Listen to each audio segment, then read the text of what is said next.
فَإِنْ كَانَ الَّذِي عَلَيْهِ الْحَقُّ سَفِيهًا، پھر جس پر حق آتا ہے اگر وہ بے عقل ہے، یعنی جو قرض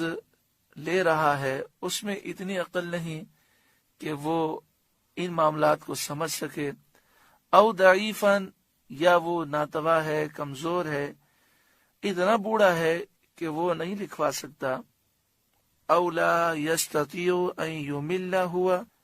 یا وہ لکھانے کے قابل نہ ہو، لکھا نہ سکے،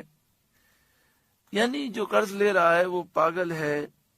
ناقص العقل ہے، بچہ ہے، بہت زیادہ بوڑھا ہے، گونگا ہے،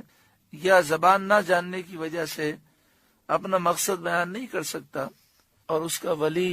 اس کے لیے قرض لے رہا ہے، فَلْيُمْلِلْ وَلِيُّهُ بِالْعَدْلِ، تو اس کا ولی انصاف سے لکھوائے، وہ قریبی رشتہ دار جو اس کا ولی ہے وہ لکھوا دے، اگر اس میں بھی طاقت نہ ہو تو کسی کو وکیل مقرر کیا جائے اور وہ لکھوا دے۔ وَاسْتَشْهِدُوا شَهِيدَيْنِ مِن رِجَالِكُمْ، اور 2 گواہ کر لو اپنے مردوں میں سے، جو گواہ مقرر کیے جائیں وہ آزاد ہوں، بالغ ہوں، مسلمان ہوں، کیونکہ مسلمان کے معاملات میں مسلمان ہی گواہ بنتے ہیں۔ فَإِن لَّمْ يَكُونَا رَجُلَيْنِ، پھر اگر 2 مرد نہ ہوں، فَرَجُلٌ وَامْرَأَتَانِ، تو 1 مرد اور 2 عورتیں،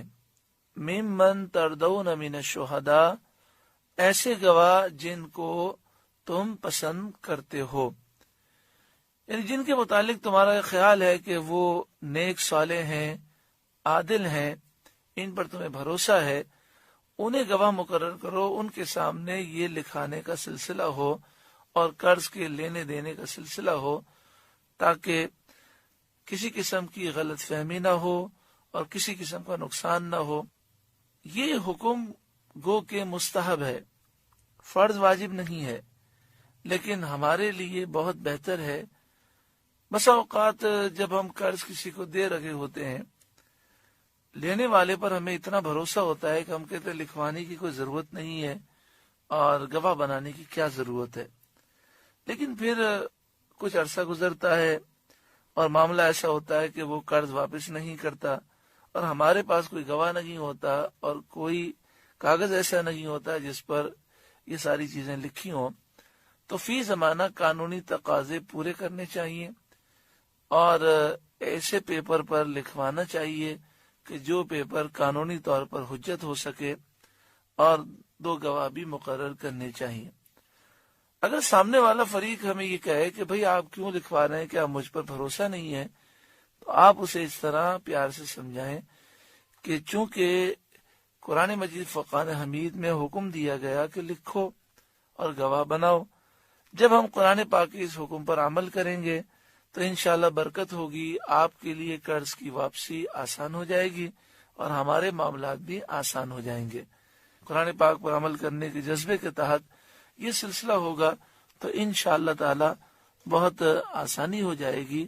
گو کہ قرآن پاک کا یہ حکم استحبابی ہے، وجوبی نہیں ہے، پھر بھی عمل ضرور کرنا چاہیے کہ دنیاوی معاملات کے لحاظ سے یہ ہمارے لیے بہت ضروری ہے۔ یہ بات یاد رکھیں کہ اگر مرد گواہ بنے تو 2 مرد گواہ بنیں گے، اور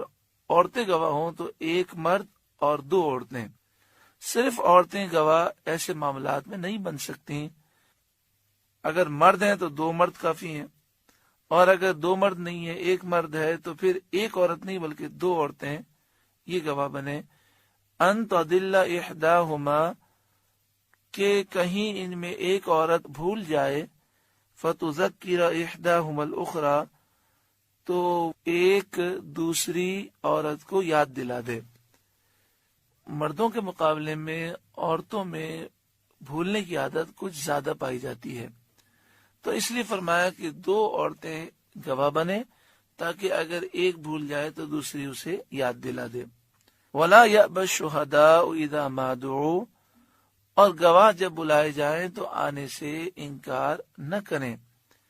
یعنی گواہوں کو گواہی کے لیے بلایا جائے تو ان کے لیے جائز نہیں کہ وہ انکار کریں، آ کر گواہی دیں۔ وَلَا تَسْأَمُوا أَن تَكْتُبُوهُ صَغِيرًا أَوْ كَبِيرًا إِلَىٰ أَجَلِهِ، قرض ایک مقررہ میعاد تک چھوٹا ہو یا بڑا ہو لکھنے میں سستی نہ کرو۔ کتنا پیارا حکم ہے کہ قرض کا لین دین چھوٹا ہو یا بڑا ہو،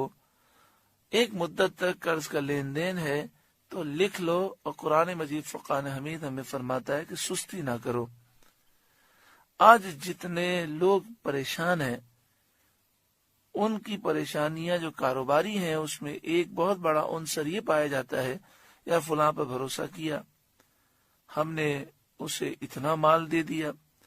اس نے کہا کہ میں پیمنٹ کر دوں گا 6 مہینے کے بعد، پھر کہا 1 سال کے بعد کر دوں گا، اب یہ مکر گیا ہے، اب ہمارے پاس کوئی ثبوت بھی نہیں ہے، ہمارے پیسے ڈوب گئے۔